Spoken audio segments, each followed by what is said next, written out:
Alrighty, so I've just paused the game between the Columbus Crew versus the Chicago Fire, which that game is actually at halftime, and I'm going to try to do this preview of these 8 games to finish off match week number 29 as fast as I can because, I want to do it fast enough where even though I am going to miss maybe a couple of minutes of the game between the Chicago Fire versus Columbus Crew, it technically isn't because I paused the game and that I'll pretty much just watch a little bit of a tape delay, and that the game technically would be like 8 minutes ahead of when I, of course, is watching. That's the beauty of ESPN Plus, where you can pause game. I'm hoping Apple TV next year can do the same thing.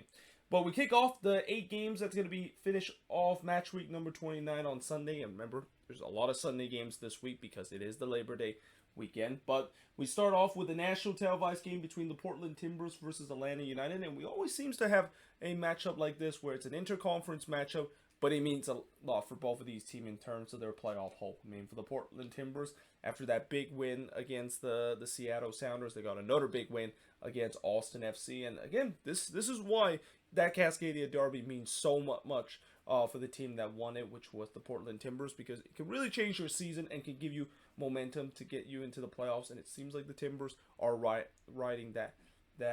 Whereas, looking at the loser of that Cascadia Derby in the Seattle Sounders, they follow up with another loss to really wither their playoff hope and maybe do the unthinkable of missing the playoffs for the first time in their franchise history. But speaking of missing the playoffs, that's something Atlanta United is also hoping to avoid for the second time in their franchise history. An 8-9-11 record. They're desperate in terms of trying to get points if they want to stay in it, because as the season goes along, we're going to start to see a lot of teams, especially near the bottom of the conference, even though they're still well within distance of the playoffs, they're starting to run out of time, and Atlanta is one of those teams. But this game will start at 5:30 p.m. Eastern, 2:30 p.m. Pacific, but it won't kick off until 2:55 p.m. local time because this game is on Fox. And anytime when a game is on Fox or on FS1, that means the kickoff is going to be 25 minutes delay from the advertised kickoff time. But in terms of the all-time meeting, the good news for Atlanta, who desperately need a win,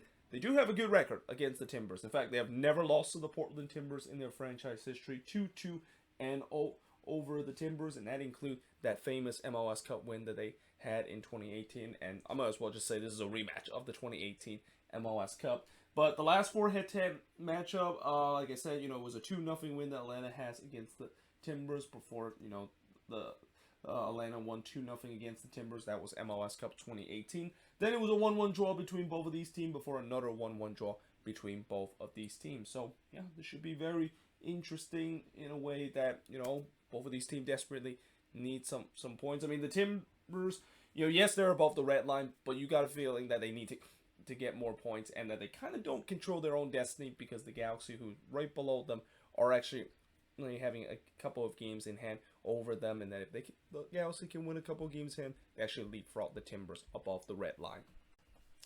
But that being said, moving on in the next match, we got DC United versus the Colorado Rapids. So speaking of teams that pretty much have their playoff hope kind of on life support, that's kind of the case for the Colorado Rapids, and that, I talked about them kind of being in a must-win mode, and even though they haven't done well this season on the road, this is an absolute must-win because they're playing against a DC team that, this is the thing. I talk about teams that is already out of it, and DC, of course, is certainly out of it right now.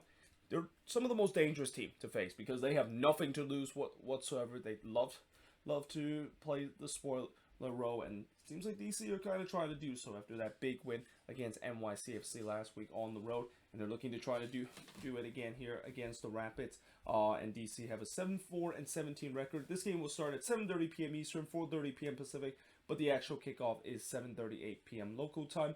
All-time meeting, it's a 22-10-14 record that DC had against the Rapids, and in the last 5 head-to-head matchup, it was a 2-1 win that the Rapids had against DC before DC did win 3-2 against Colorado. Then it was a 2-1 home win that DC had against Colorado. Then DC, of course, won 1-0 against the Rapids before it was a 1-1 draw between both of these teams. So overall, DC have definitely had Colorado number in the last 5 head-to-head matchup. But like I said, for the Rapids, that they're definitely playing with some sense of urgency because, again, they're one of those teams that they're not really out of it, but they're almost out of it if they don't start picking up points and start getting wins, and also hope that those teams above them also drop points. But moving on, in the next match, we got the Canadian Classic between Toronto versus Montreal that will also start at the same time, 7:30 p.m. Eastern, 4:30 p.m. Pacific, but the actual kickoff is 7:38 p.m. local time. Montreal with a 15-4-9 record, while TFC have a 9-7-13 record. All-time meeting, in terms of this Canadian Classic, this is the 48th meeting in MLS, but they have met a lot of time in the Canadian Championship. So, even though it says it's the 48th meeting in MLS, I'm pretty sure they met each other a lot of time. But overall, in terms of the all-time meeting in MLS when the Canadian Classic is being played, it's dead even right now. 20 wins apiece for both of these teams, 7 draws. Last 5 head-to-head matchup, it was Montreal winning 1-0 against Toronto. Before it was a 1-1 draw between both of these teams. Then Montreal won 3-1 against TFC. Then Montreal won 4-2 against TFC before TFC winning 2-1 against Montreal. And speaking of a team that desperately need a win and are running out of time to keep their playoff hopes alive, that's the case for TFC. And that, again, I don't know, in the last game when they got that 2-2 draw against the Galaxy, I just kind of felt like maybe that was kind of the final nail in the coffin, even though I didn't say it with the way that maybe they still have a shot. I mean, especially with the way that I think they're only 2 points behind Inter Miami, even though Inter Miami do have a game in hand of them. They're still well within in distance of them getting that 7th position. But like I said, when you're a team that is near they're currently in 10th right now, but you need to overtake team, and not to mention they have played some of the most game out of the Eastern Conference compared to other team around them. Yeah, they need to not only win games, but they also need a lot of help if they want to make the playoffs. But the first thing they need to do is win in this game, but it's not going to be easy because Montreal has been red hot so far on the road. I mean, yes, I think in the last game they weren't able to get a result, but in this game, and in some way, I think maybe the last game for Montreal was kind of a trap game, and in some ways, they kind of fell into the trap when they lost 1-0 to the Red Bulls, but they're going to be looking forward to this game, and they want nothing more to trying to sink TFC hope of making the playoffs if they can do it in this one. But now, moving on, in the next match, we got the LA Galaxy versus Sporting KC. So the Galaxy 11-5-11 and kind of are still controlling their own destiny because, as I mentioned earlier, even though they're below the red line, they do have a couple of games in hand over the team that is above them, that is above the red line, that is the Portland Timbers. But unfortunately, they get to play against a Sporting KC side that it seems like Sporting KC have finally found their stride. And unfortunately, it kind of came a little bit too late for Sporting KC with the way that, their season is pretty much done. But the good thing about SKC is that at least it seems like, how I talk about they need a lot of soul searching that they need to do this off season after such a bad season like that.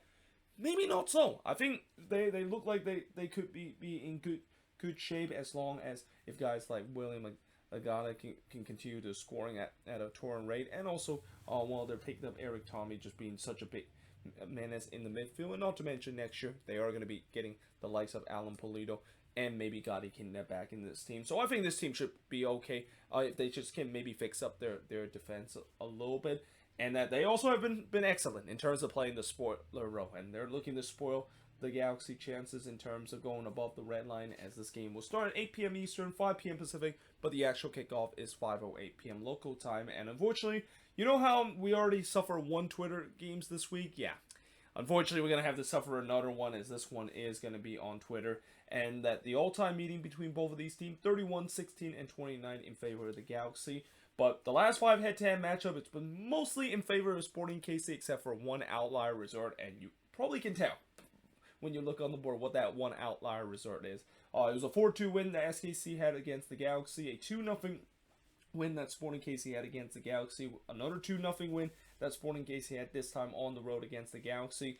But then the Galaxy absolutely blitzed Sporting KC by winning 7-2 in that one. And then Sporting KC, of course did lose 2-0 against the LA Galaxy. But like I said, overall, Sporting KC have done better against the Galaxy. And even though the Galaxy have been riding on a very good form lately to at least avoid this tailspin that they looked like they were going through a couple of games ago, yeah, this is a game that they can't take Sporting KC lightly. This team has found their stride late in the season, and that they're playing the perfect spoiler role. They're trying to spoil any teams that have any chances of making the playoffs this season.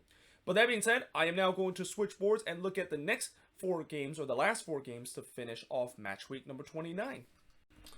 So moving on in the next match, we got New England versus NYCFC that will also start the same time, 8 p.m. Eastern, 5 p.m. Pacific, but the actual kickoff, since this is an East Coast time, is 8:08 p.m. local time, so another late Sunday start. Although I expect the crowd should be as good as the one last week. I mean, last week the crowd against the Galaxy, despite the fact that it was a late start on Sunday, pretty good. And I guess the reason why it's probably pretty good is because they're playing against the Galaxy, and it seems like the Rams, when they played the Galaxy, they always tend to draw a good crowd.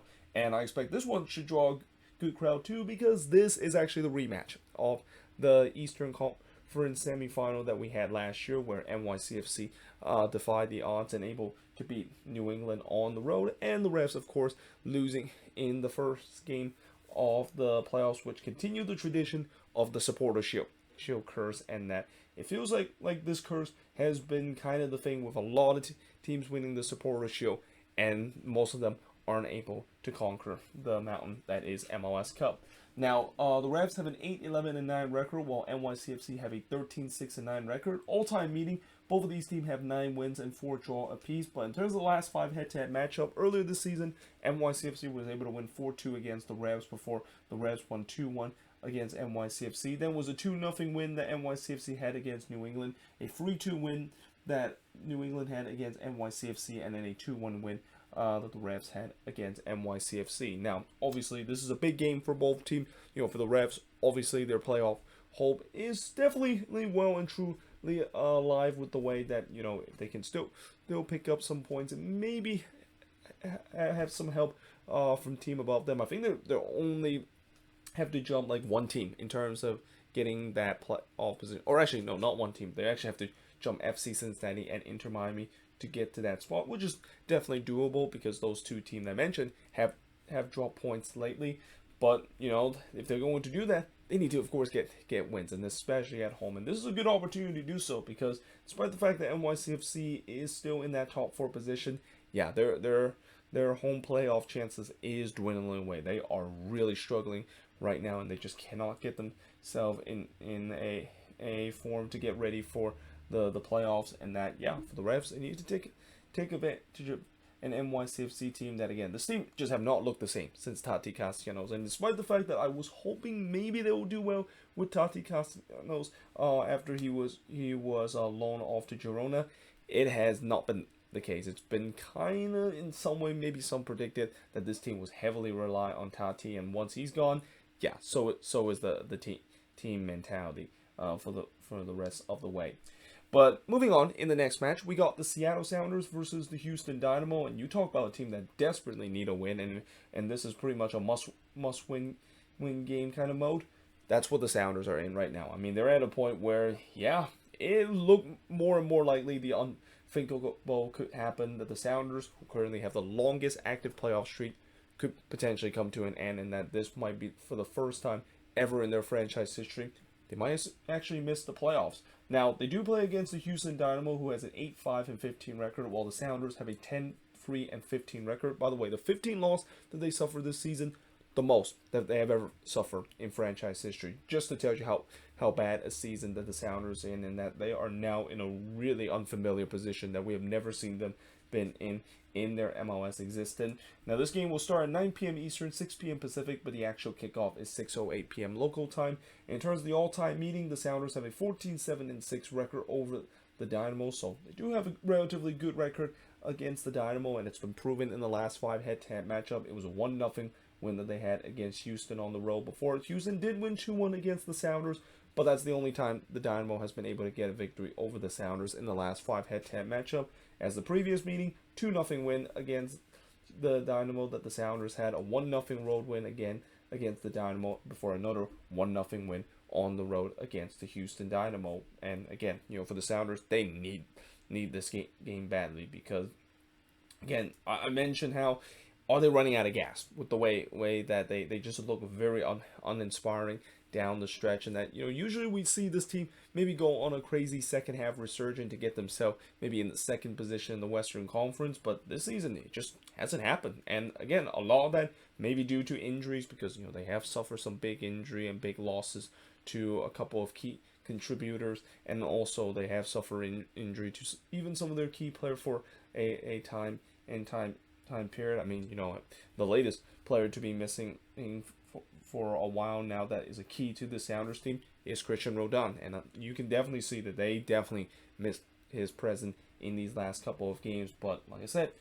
I still believe the Sounders can find a way. I still believe they will maybe get a win in this game and really kind of kick off a very, very late second half resurgence, because again, you just cannot count out the Sounders. Like, until they get potentially eliminated from playoff contention, you simply cannot count them out. And we'll see if they can get that big win that they need to spark a late playoff push. But it's not going to be easy, because the Dynamo has been playing tough down the stretch. Like, they might not be getting the resort, but I think they have been playing tough. And that, again, this is also one of those teams that is already in see you next season mode. And how many times I mentioned, when you play a team that is in see you next season mode, those are some of the most dangerous teams that you're going to face down the stretch.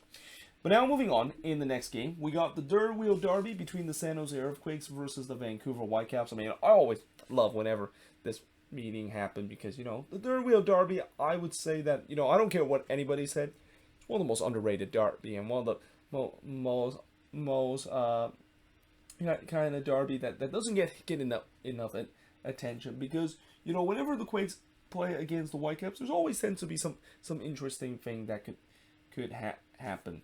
And that was kind of the case in the last game too, as I'll talk about the last 5 head-to-head matchup. But coming into this game, the Quakes have a 6-9-12 record, while the Whitecaps have a 9-7-12 record. This game will start at 9:30 p.m. Eastern, 6:30 p.m. Pacific, but the actual kickoff is 6:41 p.m. local time. In terms of the all-time meeting, the Whitecaps still does have the all-time meeting, 11-12 and 8 over the Quakes. And the last 5 head-to-head matchup, like I said, the last game, boy, oh boy, that was classic MLS After Dark kind of material, with both teams, I think, scoring like 6 goals in the second half, including like 4 in the last 20 minutes. That was bananas, and it ended in a 3-3 draw. But before that, it was a 1-1 draw between both of these teams, a 3-0 win that the Whitecaps had against the Quakes, then a 0-0 draw against the Whitecaps before the Whitecaps did win 2-1 against the San Jose Earthquakes. And it's safe to say that the Whitecaps have started to turn the fortune around against the Quakes, because for a while this has always been a team that have struggled against the Quakes. But again, for the Whitecaps, as I mentioned many times before doing this preview, when you face against a team that's already in see you next season mode, which for the Quakes, they're basically just fighting to not win the wooden spoon this year, which it seems like, I think they're pretty close in that spot. If not, they're probably in that spot right now, because DC has got some points and they have got themselves kind of away from that wooden spoon spot and trying to move up. But yeah, for the Whitecaps, for a team that is still trying to chase for playoffs, this is a one that they know that they absolutely need to win, and we'll see whether they can do so. But now moving on into the last match, we got LAFC versus RSL that will start at 10:30 p.m. Eastern, 7:30 p.m. Pacific, but the actual kickoff is 7:38 p.m. local time. LAFC have an 18-3-7 record, while RSL have an 11-9-8 record. And for LAFC, the good news coming into this game is that they do get to face one of their favorite opponent. I mean, if you don't look at what happened in their expansion year in that playoff matchup against RSL, LAFC love playing against RSL, and it's been proven in the all-time meeting, 10-0-2 over RSL. In fact, the last 5 head-to-head matchup, they have now beaten RSL 5 straight times, which include in the last game where they won 4-1 against RSL on the road, then a 3-2 win against RSL, a 2-1 win against RSL, a 1-0 win against RSL, and then a 3-1 road win against Real Salt Lake. And as I said, for LAFC, that desperately need 3 points, because the wheels have kind of come off a little bit in these last couple of games. They have definitely not looked like the same team that won 7 in a row that we saw just about a month or two. And we'll see whether they can bounce back against an RSL team that, it's been kind of hit and miss for this Real Salt Lake team on the road. There's times where they can be good, and then there's times where they look absolutely dreadful. And that, I think, even though they did get that big win against Minnesota over the midweek game, this is going to be a tough one to try and to get 3 points again against a team that they have not done very well historically. Again, if you don't look at what happened in the playoffs in 18. This team has always had trouble facing against LAFC, and that, again, for LAFC, I feel like in the last game, yes, they lost in that game against Houston, and yes, that could be a game you can easily say that the wheels had officially come off with LAFC. I feel like they were kind of unlucky in the last game, and that if they didn't hit the post, and if it wasn't for Steve Clark just becoming prime Manuel Neuer or prime Ter Stegen there, yeah, I think LAFC would have got a victory against the Houston Dynamo, and we'll see whether the luck does change for them in this game against RSL. But either way, hope you guys enjoyed this video. If you do, make sure you guys see a like, smash the subscribe button. Let me know in the comments below what do you think of these 4 games and the other 4 games that I mentioned on the other board. But until then, hope you guys enjoyed this video. If you do, make sure you guys see a like, smash the subscribe button, and yeah, I of course will see you guys next time.